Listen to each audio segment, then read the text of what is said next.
Good morning. Andito tayo sa Luneta Park. Ito si Marinong Api. At sa mga sunod na mga buwan o taon, next year tayo ulit makabalik dito. Kung sakali pala rin. Tara, igagala ko kayo sa Luneta Park. Ito na. Yan. Luneta Park, Bantayog. Yan, ang bagaybay ng Pilipinas. Ang bandilang sagisag na kanyang pinagtatanggol bilang isang Pilipino. Yan, sagisag ng ating pagkakilanlan. Ang ganda. Dito lang yan sa Luneta Park. Yan, Luneta Park. Yan. Luneta Park. Umalis na yung ating mga kapatid Pilipino nagrarally. Hindi natin inabutan, malayo sila. Nakikisa pa rin ako dyan sa ginagawa nila sa paraan na ng panawagan na yung korupsyon huwag dapat hayaan, dapat labanan. Ito na pagkakainan natin. Sana po hindi masayang ang pagsakripisyo ng ating mga bayani,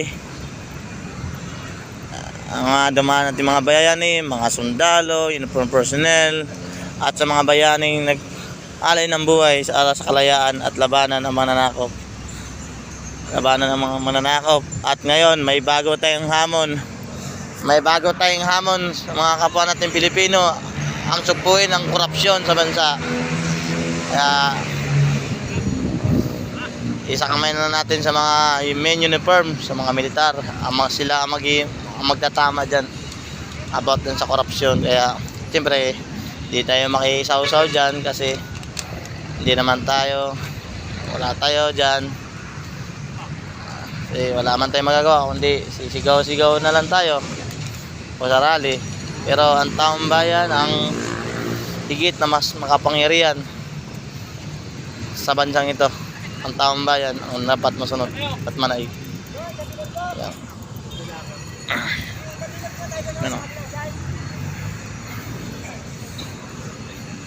Sal. Yan. Siyempre wala tayong kasama kaya nag-iisa lang tayo, kaya buti pa yung mga dayuhan nandito sa Pilipinas, enjoy na enjoy. Pero tayo, bira lang tayo makapunta, kaya see you next year. At sa mga sunod na mga buwan, welcome Philippines, welcome Manila.